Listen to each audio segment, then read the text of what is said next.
Hello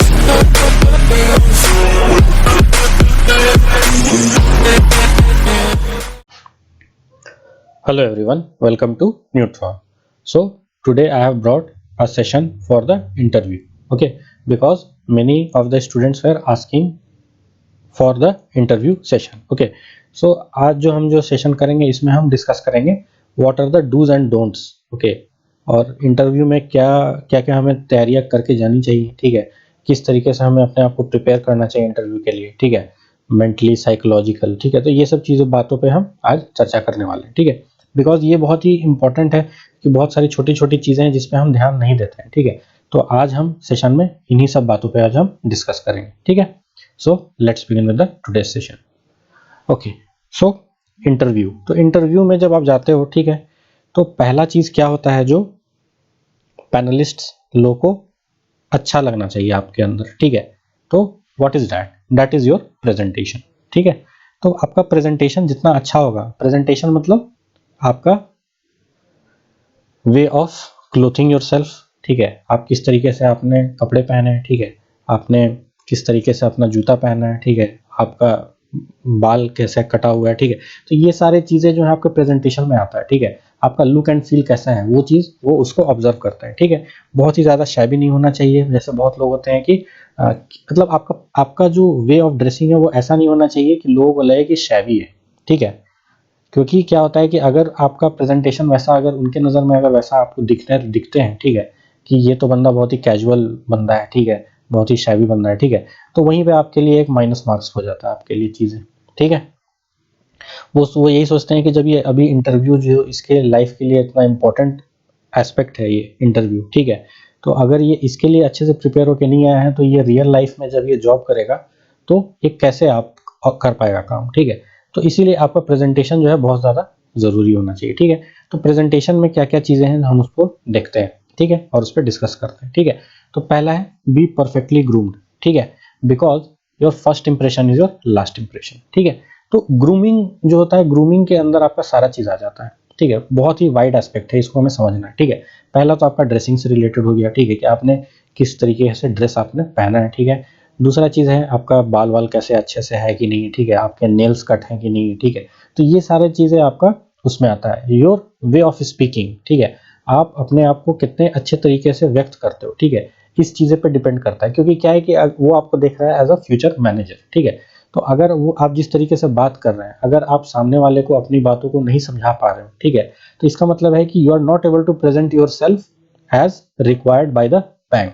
ठीक है, तो अगर जैसे मान लीजिए कि अगर आपको किसी स्कीम को अगर आपको कस्टमर को समझाना है, ठीक है, तो भले ही हो सकता है कि आपको वो स्कीम बिल्कुल अच्छे से वर्ड बाय वर्ड पता हो. ठीक है, ये मैटर नहीं करता है. मैटर ये करता है कि आप उस स्कीम को कितने अच्छे से उसको सामने वाले को प्रेजेंट करते हो. ठीक है, तो your way of speaking is also a part of your grooming. ठीक है, ओके, तो ये तो आपका हो गया. दूसरा चीज क्या है, enter the room with a smile and confidence. ठीक है, ये बहुत ही ज्यादा जरूरी चीज है. ठीक है, क्योंकि ये चीज को लोग जो है बहुत ही इग्नोर कर देते हैं, क्योंकि क्या होता है कि बहुत लोग का इंटरव्यू का जो टाइम जो होता है वो बहुत लेट आता है. ठीक है, तो जिसकी वजह से क्या होता है, वो थक जाते हैं, भूखे रहते हैं, थक जाते हैं. ठीक है, तो उनके अंदर क्या होता है, एक तो होता है कि उनका जो फ्रेशनेस जो होता है वो चेहरे पे नहीं रहता है. ठीक है, और क्या होता है कि अगर आप रूम के अंदर जब एंटर करते हो, ठीक है, और अगर आप एक स्माइल के साथ एंटर करते हो, ठीक है, तो ये एक आपको एक पॉजिटिव ऑरा आप उनको देते हो. ठीक है, तो वो आपके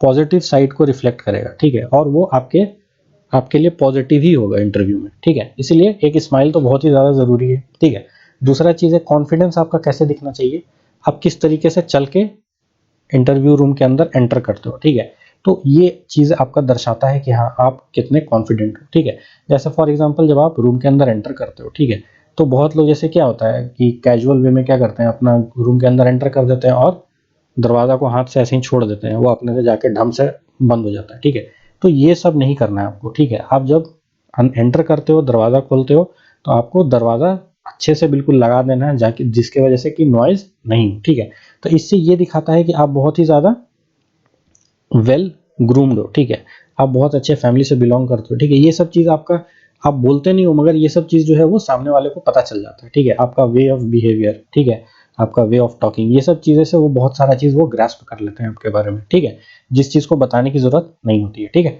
तो ये कॉन्फिडेंस है। उसके बाद फिर जब आप चलते हो तो आपका बिल्कुल लगना चाहिए कि हाँ, एक मैनेजर रूम में एंटर कर रहा है, ठीक है। तो ये सारी चीज़ें जो है बहुत इंपॉर्टेंट है, ठीक है। तो ये आपका एक पॉजिटिव एस्पेक्ट दिखाता है वहाँ पे इंटरव्यू रूम में, ठीक है। ये तो हो गया, 2 चीज़ें हो गई, ठीक है। तीसरा चीज़ क्या है कि बी ऑब्जर्वेटिव, ठीक है। ये क्या है आपको बता देते हैं, ठीक है। तो बी ऑब्जर्वेटिव कहने से मतलब मैं ये कहना चाह रहा हूँ, ठीक है, कि जैसे क्या होता है कि जब आप इंटरव्यू रूम के अंदर घुसोगे, ठीक है, तो वो लोग क्या करते हैं जो इंटरव्यू पैनल में जो बैठे रहते हैं, ठीक है, तो उनका जो होता है पहला चीज़ वो आपके रूम में एंटर करते के साथ ही वो आपको ऑब्जर्व करना शुरू कर देते हैं, ठीक है। भले ही आपको लगे कि वो आपको नहीं देख रहे हो, but they are seeing you in some और द अदर वे, ठीक है। आपको किसी ना किसी तरीके से आपको जज कर रहे हैं, ठीक है। तो उनका जो पहला क्या क्राइटेरिया होता है, जनरली आपको क्या होगा, इस टाइप का आपका इंस्टेंस आपको इंटरव्यू रूम के अंदर ज़्यादातर मिलेगा, ठीक है। जैसे वो क्या करेंगे, एक पेन जो है वो आपका, आपके जैसे आप रूम में एंटर करोगे तो 3 या 4 डेस्क पे आपका एक पेन रख देंगे ज़मीन पे, ठीक है, या एक पेंसिल रख देंगे, ठीक है। तो आखिर ये ऐसा क्यों करते हैं, इस चीज़ को समझना ज़रूरी है, ठीक है। वो आपका ये टेस्ट करना चाहते हैं कि आपका ऑब्जर्वेशन पावर कितना अच्छा है, ठीक है। जब आप बैंक में मैनेजर होगे, एक पीओ रहोगे, ठीक है, तो आप कितना कीनली किसी चीज़ को ऑब्जर्व करते हो, कौन से ऐसे लूपहोल्स हैं जिनको आप ऑब्जर्व करके उनको प्लग कर सकते हो, ठीक है। So that you can be a asset to the bank, so that it can be beneficial for the bank, ठीक है। तो ये सब चीज़ें जो हैं वो जनरली करते हैं, ठीक है, और ये चीज़ होता ही होता है, ठीक है। हो सकता है कि आपके साथ ना हो, मगर ज़्यादा चांसेस है कि आपके साथ एक ये तो होगा, ठीक है। तो यहाँ से भी वो आपको जज करते हैं, ठीक है, कि आप कितने ऑब्जर्वेटिव हो। जब आप रूम में एंटर कर रहे हो तो आप कितना ज़्यादा ऑब्जर्वेटिव हो, ये उस चीज़ को ऑब्जर्व करते हैं, ठीक है। तो ये भी आपके लिए पॉजिटिव हो जाएगा अगर आप इसका ध्यान रखें, ठीक है। जनरली ऐसा होता है, ठीक है। मैं मतलब समझ लूँ कि अगर 10 टाइम्स हो तो 10 टाइम्स में से 8 टाइम्स तो ऐसा होगा ही होगा, ठीक है। इसीलिए इस चीज़ को बहुत ही ध्यान से देखना है, ठीक है। और आपको क्या करना है, कुछ नहीं करना है, आपको चुपचाप उस पेंसिल को या पेन को या जो भी चीज़ है उसको उठाना है, ठीक है, और जाके वहाँ पे डेस्क पे अच्छे से रख देना है, ठीक है। तो इससे आपको पता, इससे वो देखेंगे कि हाँ, ये बंदा जो है सिर्फ ऑब्जर्वेटिव ही नहीं है, ठीक है, ये बंदा उस चीज़ को ऑब्जर्व किया और उसको देखा कि उसको ये चीज़ अच्छा नहीं लग रहा है, ठीक है, तो वो उसको चुपचाप आके वहाँ पे रख दिया, ठीक है। इसका मतलब ये आपका दिखता है आपका साइड का कि you are not only observing but you are also acting, ठीक है। सो ये भी चीज़ आपको करना पड़ेगा। तो यहाँ पे 2 चीज़ें आपका वर्क करेंगी, ठीक है। एक तो है आपका ऑब्जर्वेशन और दूसरा क्या है आपका एक्शन, ठीक है। तो ये चीज़ भी ऑब्जर्व वो करता है, डेफिनेटली ऑब्जर्व करता है, ठीक है। तो ये आपका एंटर करते के साथ ये सारी चीज़ें हो जानी चाहिए, ठीक है। तो देखिए कि सिर्फ आप इंटरव्यू रूम में घुसे नहीं और अभी तक हमने 3 पॉइंट्स को डिस्कस कर लिया जो कि बहुत ही ज़्यादा इंपॉर्टेंट है, ठीक है। एक तो हो गया आपका impression, your first impression is your last impression, ठीक है। आप किस तरीके से अपने आप को सामने वाले को पोर्ट्रे करके दिखाते हो कि मैं कैसा हूँ, ठीक है, वही चीज़ उनके दिमाग में वो इंप्रेशन लास्ट तक रह जाता है, चाहे आपका इंटरव्यू कितना भी अच्छा क्यों ना जाए, ठीक है। तो अच्छा यही होगा कि हम अपना इंप्रेशन ऐसा दें ताकि सामने वाला जो है उससे इंप्रेस हो जाए, ठीक है। तो हमें ये सब चीज़ देखना है, ठीक है। दूसरा है हमारा जो स्माइल एंड कॉन्फिडेंस, तो उसमें हमें उस चीज़ को हमने डिस्कस कर ही लिया। तीसरा जो है आपका ऑब्जर्वेशन एंड एक्शन, ठीक है। तो ये चीज़ जो है आपका बहुत ही महत्वपूर्ण है, इसको स्टार मार्क कर लेते हैं, ठीक है, क्योंकि ये आपका बहुत ही ज़्यादा इंपॉर्टेंट है, ठीक है। ये होगा ही होगा, ठीक है, ओके। अब चौथा चीज़ क्या है कि जब आप जाते हो तो आपको बोलेगा कि बैठिए, ठीक है। तो आपको अच्छे से पीछे कर लेना चेयर और आपको बैठना है, ठीक है। बैठना तो है मगर आप किस पोस्चर में बैठ रहे हो वो बहुत इंपॉर्टेंस रखता है, ठीक है। ऐसा नहीं है कि आप जाके बिल्कुल घर की तरह थक गए, हम तो वेट करते करते और आराम से वहाँ पे जाके लद गए, वैसा नहीं करना, ठीक है। जब वहाँ बैठिएगा तो आपको अपना पोस्चर स्ट्रेट रखना है, ये बहुत ही ज़्यादा ज़रूरी है, ठीक है।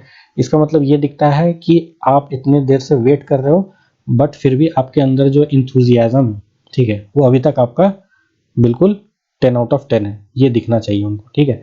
तो ये भी बहुत इंपॉर्टेंट है, ठीक है। तो ये तो पोस्चर से रिलेटेड हो गया। दूसरा चीज़ क्या है आपका, कुछ जो होता है आपका बॉडी क्यूज होते हैं जो जिसको वो ऑब्जर्व करते हैं, ठीक है। जैसे हाथ इधर उधर नहीं हिलना चाहिए, ठीक है, बहुत ज़्यादा हाथ हिलाना नहीं है आपको, ठीक है। आपको एक हाथ को लेके, एक अपना राइट हैंड का पाम को लेके लेफ्ट हैंड के पाम के ऊपर आपको रखना है, ठीक है, और उसी तरीके से बैठना है, ठीक है। तो इससे दिखता है कि हाँ आप कितने ज़्यादा कंज्यूम्ड हो, ठीक है। तो ये एक बहुत ही अच्छा इंप्रेशन सामने वाले को देता है, ठीक है। तो इसीलिए ये भी आपका एक पोस्चर का ही पार्ट है, एक आपका बॉडी क्यू है जिसको वो ऑब्जर्व करते हैं, ठीक है। ओके, नेक्स्ट स्लाइड पे चलते हैं। तो ये तो हो गया हमें किस तरीके से घुसना है, क्या क्या चीज़ों को ध्यान में रखना है, ठीक है। अब हो गया हमारा इंट्रोडक्शन। जैसे कि आप जो पहला क्वेश्चन जो आपसे पूछा जाएगा, जो आपका जो बायोडेटा बोल रहा हूँ, आपका जो रेज्यूम रहेगा, ठीक है, या बायोडेटा भी कह सकते हो, ठीक है। तो जो बायोडेटा जो इंटरव्यू पैनलिस्ट्स के पास रहेगा, ठीक है, तो वो तो सारे चीज़ को पहले 2 मिनट देखेंगे, 1 मिनट देखेंगे कि हाँ ये बंदा क्या क्या किया है, कहाँ कहाँ से आया, ठीक है, और फिर वो वहीं से क्वेश्चन पिकअप करते हैं, ठीक है। तो पहला चीज़ जो आपसे पूछा जाएगा डेफिनेटली वो क्या है, आपका इंट्रोडक्शन, ठीक है, ये तो सबको पता है, ठीक है। तो आखिर इंट्रोडक्शन तो देना है, मगर किस तरीके से देना है, ठीक है, तो ये चीज़ हमें समझना ज़रूरी है, ठीक है। पहला चीज़ तो ये है कि अपना इंट्रोडक्शन को ब्रीफ रखना है, ठीक है। ब्रीफ रखना मतलब कि आपको बिल्कुल जो जितना छोटा रख सकते हो उतना अच्छा है, ठीक है। इट इज़, इसमें आप ट्राई करिए कि 2 मिनट से ज़्यादा नहीं बोले, ठीक है, 2 मिनट से ज़्यादा नहीं बोले, क्योंकि आप जितना ज़्यादा चीज़ें आप बोलिएगा, ठीक है, तो इंटरव्यूअर्स क्या करते हैं, जो आप बात बोलोगे ना उसी को पकड़ के वो आपको क्वेश्चन पूछ देंगे, ठीक है। इसीलिए आप उतना ही चीज़ें आप मेंशन करिए जितना रिक्वायर्ड है, ठीक है। तो आखिर क्या क्या हमें बताना है, नेम तो बताना ही पड़ेगा डेफिनेटली, फैमिली बैकग्राउंड है ये तो बताना ही पड़ेगा, योर एकेडमिक क्वालिफिकेशन, आप कितने क्वालिफाइड हैं आपको ये बताना पड़ेगा, योर जॉब एक्सपीरियंस, अगर आपने कभी कहीं किया हुआ है ऑलरेडी जॉब, ठीक है, तो अगर आपने कहीं जॉब कर रहे हैं या ऑलरेडी आपने करके छोड़ दिया है, ठीक है, तो वो भी आपको बताना पड़ेगा, ठीक है। और लास्ट में क्या आपको बताना चाहिए, आपका हॉबीज एंड इंटरेस्ट्स, ठीक है। अब ये इंपॉर्टेंट क्यों है ये समझिए, ठीक है। इसमें नेम है, नेम से तो क्या क्वेश्चन पूछेगा, फैमिली बैकग्राउंड, यहाँ से आपका एक क्वेश्चन हमेशा एक्सपेक्टेड रहता है, ठीक है। वो डिपेंड करता है उसके इंटरव्यूअर के मूड पे, ठीक है। अगर उसको अगर आपका फैमिली बैकग्राउंड आपको अगर इंटरेस्टिंग दिखता है, ठीक है, तो वो डेफिनेटली कुछ ना कुछ आपके फैमिली बैकग्राउंड से रिलेटेड कुछ ना कुछ पूछेगा, डेफिनेटली पूछेगा, ठीक है। बट कोई ज़रूरी नहीं कि हमेशा पूछे, that might be a possibility, okay. Next क्या है, आपका एकेडमिक क्वालिफिकेशन, ठीक है। तो आपने कहाँ से क्या पढ़ा है, आपने ग्रेजुएशन कहाँ से किया है, आपने पोस्ट ग्रेजुएशन अगर किया है तो कहाँ से किया है, ठीक है। तो एकेडमिक क्वालिफिकेशन को आपको सीक्वेंस वाइज बताना है, तो आपको 10, 12th, ग्रेजुएशन, पोस्ट ग्रेजुएशन, ऐसे आपको सीक्वेंस में बताना है, ठीक है। ऐसा नहीं कि ग्रेजुएशन बता दिया फिर पोस्ट ग्रेजुएशन बता दिए फिर बोले कि नहीं हमने 10th भी किया, ऐसा नहीं, पहले 10th किया, 12th किया, ग्रेजुएशन एंड पोस्ट ग्रेजुएशन, ऐसे आपको बताना है, ठीक है। ओके, तो एकेडमिक क्वालिफिकेशन से तो कुछ खास पूछेगा नहीं, बस एक क्वेश्चन यही पूछ सकता है कि आपने जो, जैसे मान लीजिए फॉर एग्जांपल आपने बीटेक किया है, ठीक है, तो आपने जो बीटेक किया है तो उसमें पूछ देगा आपको एक क्वेश्चन क्या कि आपने जो है उसमें कौन कौन से सब्जेक्ट्स पढ़े हैं, ठीक है, कौन कौन से सब्जेक्ट्स पढ़े हैं और उसमें से आपका कौन सा सब्जेक्ट आपका चहेता है, ठीक है, ये पूछेंगे, ये जरूर पूछेंगे कि कौन सा सब्जेक्ट आपका चहेता है। इसको भी स्टार मार्क कर लेते हैं क्योंकि ये क्वेश्चन ज्यादातर इंटरव्यू में ये पूछा ही जाता है, ठीक है। तो वो आपका फेवरेट सब्जेक्ट क्यों पूछते हैं, इसके पीछे भी रीजन है, क्योंकि आप अगर किसी सब्जेक्ट को अपना फेवरेट बता दे रहे हो, ठीक है, और आपसे वो क्वेश्चन शूट करेंगे आपके ऊपर, ठीक है, और अगर मान लीजिए कि अगर आप उसमें आप जवाब देने में असफल रहे, ठीक है, हो सकता है कि वो 3 से 4 क्वेश्चन आपको उस सब्जेक्ट से पूछेंगे, क्योंकि वहाँ पे जो भी बैठे हैं कोई ऐसे नहीं है, वो सब काफ़ी क्वालिफाइड लोग हैं, काफ़ी ओल्ड लोग हैं, काफ़ी एजेड लोग हैं, उनको दुनिया भर का एक्सपीरियंस है, ठीक है, और उनको वैरायटी ऑफ सब्जेक्ट्स का नॉलेज होगा, और ऐसा नहीं है कि वहाँ पे जो है सिर्फ जो 5 पैनलिस्ट या 4 पैनलिस्ट रहेंगे, ठीक है, तो उसमें से सब कोई डिफरेंट डिफरेंट एकेडमिक बैकग्राउंड से भी बिलोंग करते हैं, ठीक है। इसीलिए आप जो भी सब्जेक्ट वहाँ पे मेंशन करो, ठीक है, तो उसमें से आपको 3 से 4 क्वेश्चन पूछा जाएगा, ऐसा नहीं कि एक क्वेश्चन पूछा आप उस पर नहीं जवाब दे पाए तो एक निगेटिव इंप्रेशन हो गया, ऐसा नहीं। हाँ, मगर ऐसा भी नहीं होना चाहिए कि 4 क्वेश्चन पूछे और चारों में से चारों जवाब नहीं आता हो, ऐसा नहीं होना चाहिए, ठीक है। अगर 4 क्वेश्चन पूछ रहा है तो उसमें से 2 क्वेश्चन या 3 क्वेश्चन तो आपको आना ही चाहिए, अगर 1 या 2 मिस हो जाता है दैट डजंट मैटर, मगर आपको आपको नहीं आता है सिंपली बोल दीजिए कि ma'am I am not able to recall it, ठीक है, ये ज़्यादा बेटर है, ठीक है, रेदर देन कि आपसे 4 क्वेश्चन पूछा जाए और आप बोले कि नहीं मैडम हमको तो याद नहीं है, मैंने 5 साल 7 साल पहले पढ़ा था सब्जेक्ट, तो मुझे इसके बारे में अब चीज़ें क्लियर नहीं है या मैं रिकॉल नहीं कर पा रहा हूँ, ऐसा नहीं कहना है आपको, ठीक है। तो आपको 4 क्वेश्चन, 3 से 4 क्वेश्चन पूछेंगे तो आपको उसमें से आपको समझिए कि 2 से 3 क्वेश्चन आपको आंसर करना पड़ेगा, ठीक है, और सही सही करना पड़ेगा। तो इसीलिए ये इंपॉर्टेंट इसलिए हो जाता है कि जो आप जो सब्जेक्ट मेंशन कर रहे हो, ठीक है, तो उसको आप एक बार पढ़ के जाओ अच्छे से, ठीक है, जो भी आपने सब्जेक्ट लिया है उसको एक बार आप क्या कर लो, ब्रश अप कर लो कि उसमें मैंने क्या क्या पढ़ा था, ठीक है, ये बहुत ज़रूरी है। तो इसमें से डेफिनेटली आपको 2 से 3 क्वेश्चन आपको एक्सपेक्टेड है, 2 2-3 क्वेश्चंस यहाँ से आपको एक्सपेक्टेड है, ठीक है, डेफिनेटली पूछेगा ही पूछेगा, ठीक है। ओके, अब अगर आपने जॉब कहीं किया है फॉर एग्जांपल, ठीक है, तो अगर आपने जॉब किया है तो वहाँ पे आपने क्या क्या सीखा है, वहाँ पे किस किस चीज़ों पे काम किया है, ठीक है, तो ये जॉब एक्सपीरियंस से रिलेटेड एक क्वेश्चन तो ज़रूर पूछेगा, ठीक है, इसमें से रिलेटेड आपका एक क्वेश्चन तो ज़रूर पूछेगा, ठीक है। ये क्यों पूछता है, ठीक है, क्योंकि वो देखना चाहता है कि आपने जहाँ पे जॉब किया है, ठीक है, तो क्या आपने वहाँ पे सिर्फ जाके टाइम पास किया है, जॉब पे जाके सिर्फ सैलरी उठाया है, या आपने एक्चुअल में कुछ वहाँ से सीखा है, ठीक है, या आप उसमें कितना आप डीप तक आप जाके सोच रहे हो या उस पर वर्कआउट किए हो, ठीक है, वो चीज़ें आपको पूछेगा, ठीक है। तो यहाँ से भी आप एक क्वेश्चन एक्सपेक्ट कर सकते हो एनी टाइम, ठीक है। ओके, अब ये हॉबीज एंड इंटरेस्ट ये क्यों इंपॉर्टेंट है, क्योंकि क्या होता है जनरली कि लोग अपना हॉबीज ऐसा ऐसा बता देते हैं, ठीक है, वो ये दिखाने के लिए कि मैं बहुत ही पॉश फैमिली से बिलोंग करता हूँ, ठीक है, वो ऐसा ऐसा चीज़ बता देंगे कि हॉबीज में बोल देंगे कि I my hobby is to play polo, ठीक है, या my hobby is to play snooker, ठीक है। तो आप इस तरीके का अगर जवाब दे दोगे हॉबीज और इंटरेस्ट में, ठीक है, तो आपसे फिर वो आपको बिल्कुल ऐसा ऐसा क्वेश्चन पूछेंगे ना कि आप बिल्कुल धाराशायी हो जाओगे, ठीक है। तो हॉबीज एंड इंटरेस्ट से जो भी चीज़ आप मेंशन करोगे, ठीक है, तो ये आपको बहुत ही ध्यान से देना है, ठीक है, क्यों, क्योंकि इसमें से भी आप एक्सपेक्ट कर सकते हो कि आपको एक क्वेश्चन तो ज़रूर पूछेगा, ठीक है। तीसरा चीज़, इसमें एक और चीज़ जो मैंने मिस कर दिया है या मिस नहीं किया है, ये भी आपका इसी का इंट्रोडक्शन का ही पार्ट है कि आप जिस सिटी या स्टेट से बिलोंग करते हो, ठीक है, तो ये तो आपको मेंशन करना ही पड़ेगा इंट्रोडक्शन में, ठीक है, जिसको मैंने मेंशन कर देना चाहिए था, मैंने नहीं किया, सॉरी फॉर दैट, ठीक है, बट फिर भी मैं बता दे रहा हूँ कि जो भी आप सिटी से बिलोंग करते हो या स्टेट से बिलोंग करते हो, ठीक है, तो उस सिटी का अगर कुछ ना कुछ अगर मान लीजिए कि खासियत है या किसी चीज़ की वजह से वो सिटी को जाना जाता है, ठीक है, या इस स्टेट का किस वजह से आपका इतना फेमस है या किस वजह से वो जाना जाता है, ठीक है, तो ये क्वेश्चन ज़रूर आपसे शूट करेगा, ठीक है, चांसेस है कि ये शूट कर सकता है, ज़्यादा हो सकता है नहीं भी शूट करे, मगर ये क्वेश्चन एक आने का संभावना आपका हमेशा रहता है, ठीक है। जैसे फॉर एग्जाम्पल आप मान लीजिए कि धनबाद में रहते हैं, ठीक है, धनबाद सिटी में रहते हो, तो वहाँ पे पूछ जाएगा कि धनबाद तो सबको जानता है किस चीज़ के लिए फेमस है, कोल के लिए फेमस है, सबको पता है, ठीक है, बट धनबाद में और भी कुछ ऐसा चीज़ है क्या जिसके वजह से वो फेमस है, ठीक है, तो ये चीज़ पूछ देगा आपको, ठीक है, या उसका इतना क्या बोलते हैं, वो इतना प्रसिद्ध तो है ही धनबाद कोल के लिए, मगर उसका क्या क्या ऐसा उसका क्या जियोग्राफिकल ऐसा क्या उसमें चीज़ है जो जिसके वजह से धनबाद का इतना नाम है, ये क्वेश्चन आपसे पूछ देगा, ठीक है। तो उसके पीछे क्या रीज़न है, जैसे कि अगर जैसे मैं धनबाद के रिस्पेक्ट में आपको बताता हूँ, ठीक है, तो हमें पता होना चाहिए कि हमारा क्या है, झारखंड स्टेट में हमारा दो से तीन चार आपका स्टील प्लांट्स है, ठीक है, आपका एक है बोकारो स्टील सिटी में, एक है आपका जमशेदपुर में आपका है, ठीक है, और भी कहीं कहीं पे आपका होगा, ठीक है। तो आखिर ये जो स्टील प्लांट है, तो स्टील प्लांट के लिए आपको क्या जो भी स्टील को जो फॉर्ज किया जाता है, जो भी पिघलाया जाता है या जिस तरीके से उसको किया जाता है प्रोसेस, ठीक है, तो उसके लिए आपको कोल का रिक्वायरमेंट है, ठीक है। तो जो भी आपका जो स्टील प्लांट है आपका उसी जगह बनाया जाता है जहाँ पे आपका जो रिसोर्सेज है आपके आजू बाजू, ठीक है। तो आपको स्टील प्लांट के लिए आपको क्या क्या चीज़ की जरूरत होती है, आपको एक होता है आपको पानी का आवश्यकता होता है, ठीक है, कि आपको हमेशा आपको जो है जो रेगुलर बेसिस पे आपको पानी मिले, ठीक है, ताकि उसको कूलिंग पाउंड भी कहा जाता है, ठीक है, तो उसकी रिक्वायरमेंट होती है, आपको कोयला का ज़रूरत होता है, आपको चूना का ज़रूरत होता है, ठीक है।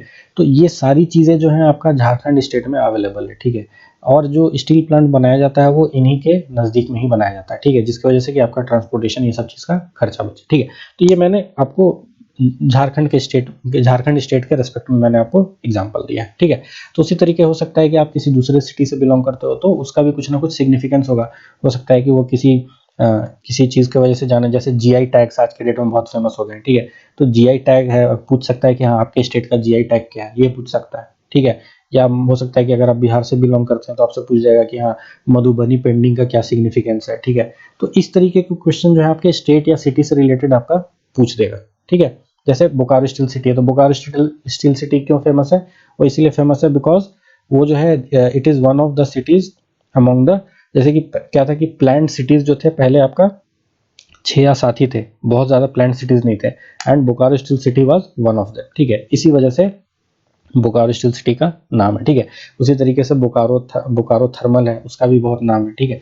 तो क्योंकि इलेक्ट्रिसिटी प्रोडक्शन ये सब चीज़ की वजह से नाम है, ठीक है। तो आप अपने स्टेट के बारे में थोड़ा बहुत आपको नॉलेज होना चाहिए कि हाँ आपका जो स्टेट है वो किस चीज़ में आगे है या किस चीज़ के लिए फेमस है, ठीक है। तो यहाँ से आप डेफिनेटली एक क्वेश्चन आप एक्सपेक्ट कर सकते हो, ठीक है।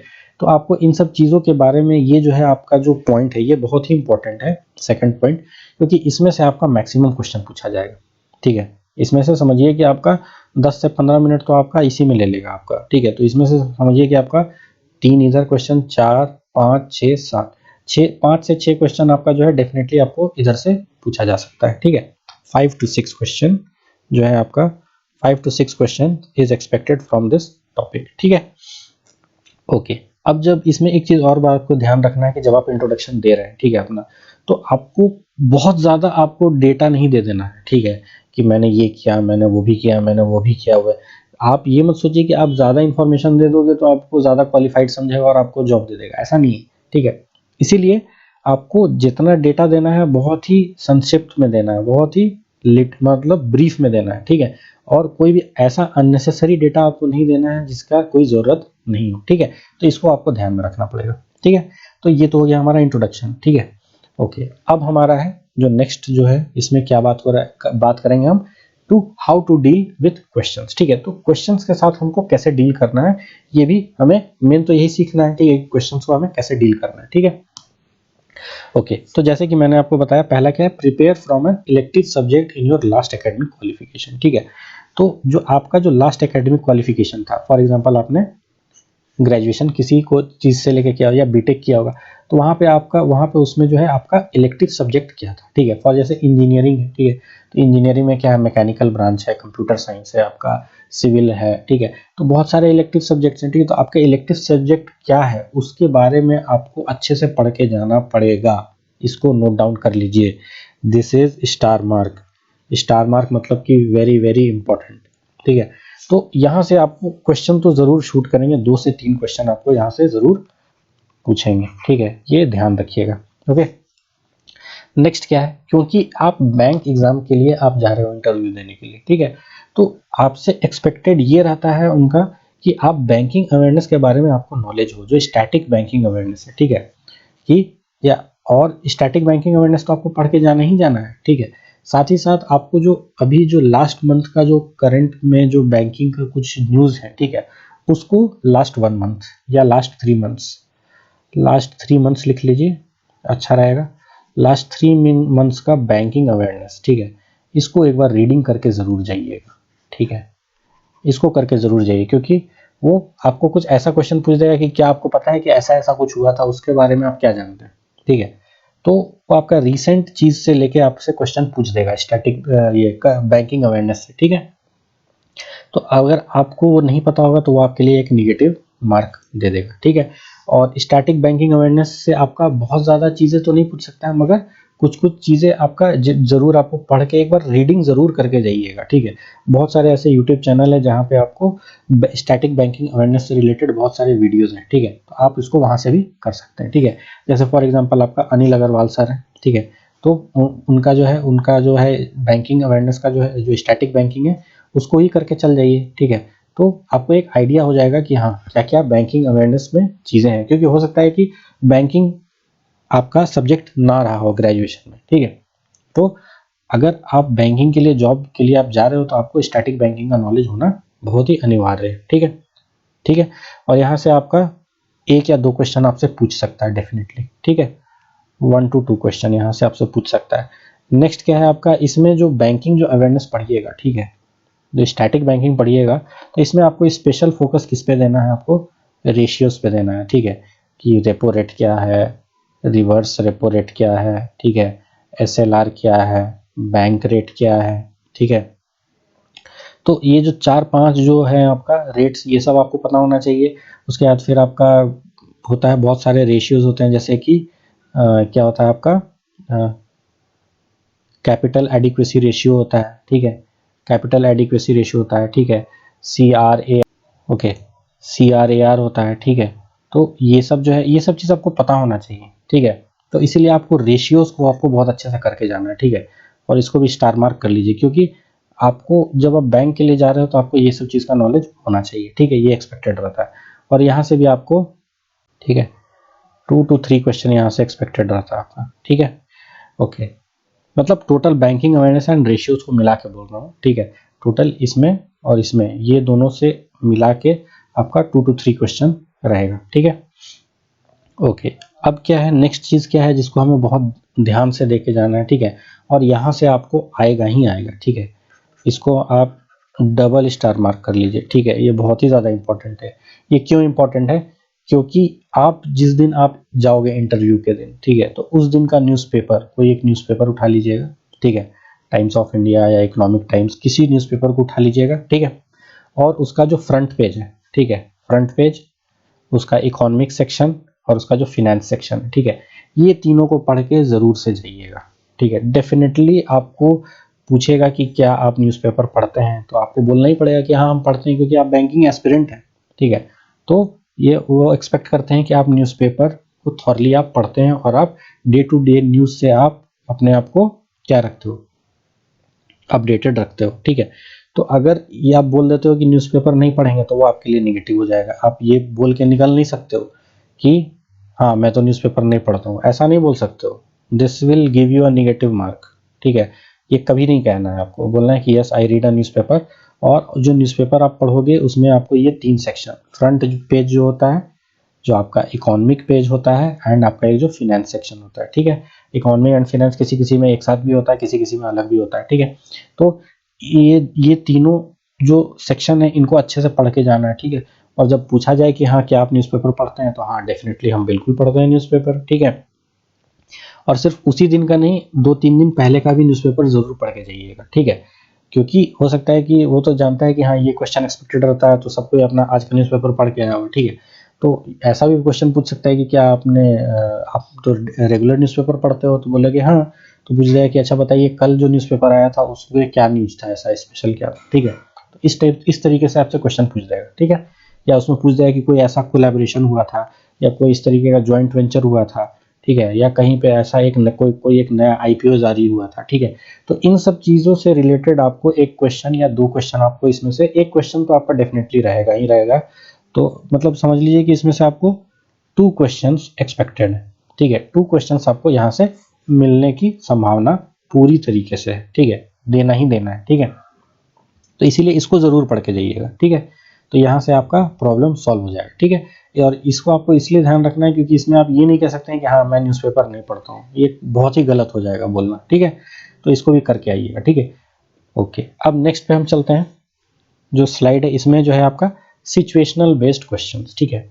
जब आप इंटरव्यू में जाइएगा तो आपसे क्वेश्चंस जो हैं कुछ सिचुएशंस बेस्ड आपसे क्वेश्चन पूछे जाएंगे, ठीक है। कि अगर आप बैंकर होते, या बैंकर है, मान लीजिए कि आप बैंक पीयून, ठीक है, तो अगर ऐसा होता तो आप उस टाइम में क्या करते, ठीक है। तो ये सारी चीजें जो है आपका सिचुएशनल बेस्ड क्वेश्चंस आपसे पूछेंगे ही पूछेंगे। एक क्वेश्चन तो जरूर ही रहेगा, डेफिनेटली एक क्वेश्चन तो डेफिनेटली रहेगा ही रहेगा यहाँ से, ठीक है। तो जब इस टाइप का क्वेश्चन पूछा जाएगा तो आपको क्या ध्यान रखना है, you have to try to think like a banker, कि अगर आप बैंकर होते तो आप क्या करते इस क्वेश्चन में, ठीक है। और जनरली इसमें क्या रहेगा, आपको किस टाइप का क्वेश्चन पूछा जाएगा, कोर्स ऑफ एक्शन, ठीक है, कि अगर इस टाइप का सिचुएशन आएगा तो आप क्या करोगे, ठीक है, आप किस तरीके का एक्शन लोगे, what will be your course of action, ठीक है। तो इस टाइप के क्वेश्चन आपसे पूछे जाएंगे, ठीक है। तो जब इस टाइप का क्वेश्चन जब आपसे पूछा जाएगा तो आपको, मैंने तो पहले भी मेंशन कर दिया कि you have to think like a banker, ठीक है। तो जब आप इसका जब जवाब दोगे, ठीक है, तो आपको किस तरीके से जवाब देना है, आपको your answer should be like a diplomat, ठीक है। डिप्लोमैट क्या होता है, ना ही वो समर्थन करेगा ना ही वो उसके खिलाफ बात करेगा, ठीक है। तो इससे क्या होता है कि आप उस चीज को ना ही नकार रहे हो ना ही उसको समर्थन कर रहे हो, ठीक है। तो इस तरीके का क्वालिटी जो है एक बैंकर के अंदर खोजा जाता है, लाइक अ डिप्लोमैट, ठीक है। तो इसीलिए आपको बहुत ही सोच समझ के ये जवाब देना पड़ेगा, ठीक है। तो इसमें आपको खुद आपको आपके अंदर ये क्वालिटी होना चाहिए, अगर आप बैंकर बनना चाहते हो तो आपके अंदर ये क्वालिटी होना चाहिए, that you should think like a diplomat, okay. Okay, next क्या है, अच्छा इसमें क्या होता है, जैसे कि कुछ आप जैसे मान लीजिए कि आप कहीं भी जॉब कर रहे हो, ठीक है, तो वहां पे आपका बॉस है, और आप क्या हो, मान लो कि सबऑर्डिनेट हो, क्योंकि आप तो नया नया ज्वाइन करोगे, ठीक है। तो बॉस जो है आपके तरफ एक बॉल फुटबॉल फेंकेगा, ठीक है। अब आपके साथ कंडीशन क्या है कि ना आप इसको किक कर सकते हो, ना ही आप इसको छोड़ सकते हो, ठीक है। तो आपको क्या करना है, इसको प्यार से आपको सहला देना है बॉस की तरफ, ठीक है। अब ये कहने का मतलब क्या होगा, ठीक है। जब आपसे कुछ ऐसा क्वेश्चन आपसे पूछ दिया जाए, ठीक है, जब मान लीजिए कि आपको उसके बारे में बिल्कुल ही नॉलेज नहीं है, ठीक है, और आपको हो सकता है कि आपको उस समय आप नहीं सोच पा रहे हो इस टाइप के क्वेश्चन का आंसर, ठीक है। तो आपको क्या कर देना है, आपको वो बॉल जो है आपको धीरे से उनके तरफ पुश कर देना है, ठीक है। जोर से नहीं मारना है, क्योंकि जोर से मारोगे तो बॉस को चोट लग जाएगा, ठीक है। आपको धीरे से उनके तरफ पुश कर देना है, ठीक है। तो ये क्यों करना पड़ता है, ये समझिए। कोई ज़रूरी नहीं है कि आपको हर चीज़ का नॉलेज हो, ठीक है। बट अगर आपको नॉलेज नहीं है तो आपसे एक्सपेक्ट किया जाता है, क्योंकि आप सबऑर्डिनेट हो, ठीक है। तो आपसे एक्सपेक्ट किया जाता है, बॉस आपसे ये एक्सपेक्ट करता है कि आप जो है मेरे पास इनपुट के लिए आप आइए, ठीक है। You should come for inputs on a problem if you don't know the answer, ठीक है। तो इससे क्या होता है, एक तीर से दो निशाना हो जाता है। एक तो ये है कि आपने उस क्वेश्चन को एड्रेस भी कर लिया, ठीक है। और दूसरा क्या है कि उन्हीं के सवाल में आपने उन्हीं को फंसा दिया, ठीक है, कि सर आप ही जवाब दीजिए, मैं तो इसके बारे में नॉलेज नहीं है मुझे, ठीक है। तो इसको आपको ऐसे नहीं बोलना है कि सर आप ही बता दीजिए, ठीक है। कहने का मतलब है कि आपको इस तरीके से आपको सामने वाले को जो आपका जो पैनलिस्ट है, आपको उनके तरफ इस तरीके से जवाब देना है जिसके वजह से उनको ना ऑफेंस लगे ना डिफेंस लगे, ठीक है। तो ये चीज़ का आपको ध्यान रखना है, ठीक है। तो इस टाइप के क्वेश्चन आपसे पूछे जाएंगे, ठीक है। ओके, अब क्या है आपका, don't be aggressive, be polite and rational, ठीक है। तो आपको जो भी आपको जवाब देना है तो आपको एक रीजनेबल आंसर होना चाहिए, एक रैशनल आंसर होना चाहिए, ठीक है। और कोई जैसे आपसे जनरली क्या होगा, कुछ ऐसा क्वेश्चन पूछ दिया जाएगा जिसकी वजह से हो सकता है कि वो आपसे क्वेश्चन इसीलिए पूछते हैं, ठीक है, ताकि आपके वो किसी इमोशंस को जगा पाए, ठीक है। इमोशंस मतलब हो सकता है कि आप उस क्वेश्चन को सुन के आप बहुत ज़्यादा गुस्सा में आ जाए, ठीक है। और अगर आप गुस्सा अगर आप दिखा दिए वहाँ पे, तब तो आपका वहीं पे आपका रिजेक्शन पक्का है 100%, ठीक है। तो इसीलिए आपको अपना जो एग्रेशन है उसको थोड़ा सा शांत करके रखना है, ठीक है। आपको उसको थोड़ा सा टेम करके रखना है कि बाद में गुस्सा बाहर निकालना, ठीक है। तो कुछ ना कुछ वो ऐसा पूछ देंगे आपसे क्वेश्चन जिसकी वजह से आप एग्रेसिव हो जाओ, या आप कुछ तरीके का ऐसा क्वेश्चन पूछ देंगे जिसके पास शायद आपके पास जवाब ना हो, या आप चाह कर भी आप उसका जवाब नहीं दे पा रहे हो, ठीक है। तो उस केस में आपको क्या करना है, आपको पोलाइटली आंसर करना है विथ अ स्माइल, ठीक है। और you have to be a rational, आपको सोचना है तुरंत कि मैं इसका क्या रैशनल जवाब दे सकता हूँ, ठीक है। You don't have to be aggressive, okay. अच्छा, अब एक क्वेश्चन आपसे ये जरूर पूछा जाएगा जिसको हम कहते हैं शॉकर क्वेश्चन। इसमें ना मैंने नाम दिया है इसका शॉकर, ये ऐसा कुछ शॉक है नहीं, ठीक है। शॉकर क्वेश्चन क्या होता है कि ऐसा अनएक्सपेक्टेड क्वेश्चन, ठीक है, अनएक्सपेक्टेड क्वेश्चन जो शायद आपने नहीं सोचा होगा कि हाँ ये क्वेश्चन आपसे पूछा जाएगा, मगर क्योंकि वहाँ पे एक ना एक पैनलिस्ट ऐसा जरूर होता है जो आपको ऑब्जर्व करते रहता है, ठीक है। वो आपसे क्वेश्चन नहीं पूछेगा, बट वो आपको ऑब्जर्व करते रहेगा, आपके बॉडी क्यूज, आपके जो वे ऑफ स्पीकिंग है, जो आपका वे ऑफ प्रेजेंटेशन है, सारी चीज को ऑब्जर्व करते रहेगा, ठीक है। वो आपसे क्वेश्चन नहीं पूछेगा, ठीक है, मगर वो एक सिग्नल दे देगा डिफरेंट अदर पैनलिस्ट के साथ कि हाँ आप इस पे इस तरीके का क्वेश्चन पूछिए, इस पर एक ऐसा शॉकर क्वेश्चन दीजिए, ठीक है। और वो जो शॉकर क्वेश्चन रहेगा उससे क्या होगा, आप धाराशायी हो जाओगे, ठीक है। तो इसीलिए आपको क्या करना है, अब ये शॉकर क्वेश्चन क्या हो सकता है, जैसे मैं आपको एक एग्जांपल देता हूँ, ठीक है, कि शॉकर क्वेश्चन आपका किस तरीके का होगा, ठीक है। तो शॉकर क्वेश्चन आपका जैसे फॉर एग्जांपल मान लीजिए कि आपने ग्रेजुएशन ग्रेजुएशन और आपने ये जो इंटरव्यू के लिए जो आप आए हो, ठीक है, तो इसके बीच में मान लीजिए कि आपका 4 साल का गैप है, 4 इयर्स का गैप है, ठीक है। तो बोलेगा कि आप 4 साल से बैंकिंग का तैयारी कर रहे हो और आपने एक भी एग्जाम नहीं क्वालिफाई किया है, ठीक है, ये कैसे पॉसिबल है, ठीक है। या आपने अभी तक वो एक भी जॉब नहीं आप ले पाए हो, ठीक है। तो मतलब है कि आप क्या कर रहे हो, मतलब वो आपको डिमोटिवेट करेगा, ठीक है। आपको ऐसा बात बोलेगा जिसकी वजह से आप एग्रेसिव हो जाओ, ठीक है। और आप कुछ ऐसा जवाब गलती में दे दोगे तब आपका वहीं पर रिजेक्शन पक्का है, ठीक है। तो आपको जो है क्या करेगा, they will mock you, they will laugh at you, ठीक है। वो जानबूझ के ऐसा करते हैं, वो इंटेंशनली ऐसा करते हैं, क्योंकि वो देखना चाहते हैं कि आप इस क्वेश्चन पे किस तरीके से रिएक्ट करते हो, ठीक है। तो इस टाइप के क्वेश्चन में आपको क्या करना है, चुपचाप आपको स्माइल करना है, ठीक है। और अगर आपके पास जवाब है तो आप उसको पोलाइटली दे दीजिए, ठीक है। और अगर नहीं जवाब है तो फिर तो आपका रिजेक्शन पक्का है, ठीक है।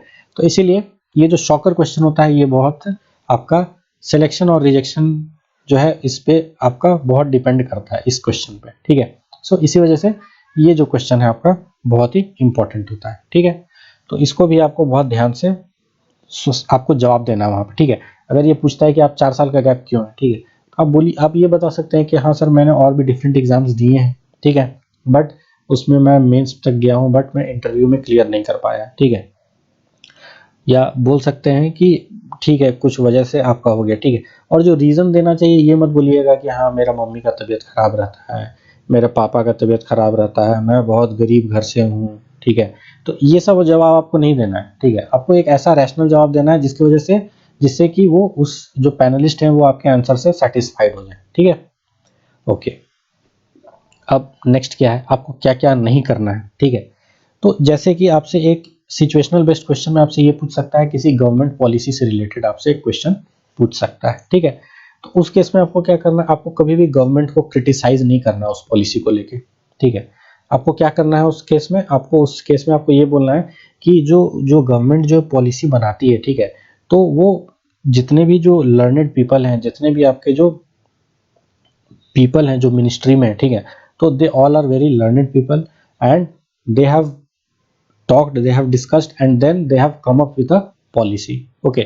so आखिर वो पॉलिसी अगर वो सक्सेस नहीं कर पाया है तो उसके पीछे आपको गवर्नमेंट को दोषी नहीं देना है, आपको इम्प्लीमेंटेशन बोलना है, इम्प्लीमेंटेशन, कि इसका इम्प्लीमेंटेशन शायद अच्छे से नहीं किया गया, इसके वजह से ये आपका नहीं सक्सेस हो पाया। जैसे फॉर एग्जांपल जो आपका फार्म लॉज है, ठीक है, जो फार्म लॉज जो हुए हैं जिनको वापस लेना पड़ा गवर्नमेंट, ठीक है, ये 1 साल से ऊपर चला, ठीक है, 1 साल करीब करीब आपका चला ये फार्म लॉज का जो एडजीटी जो आपका था प्रोटेस्ट था, ठीक है।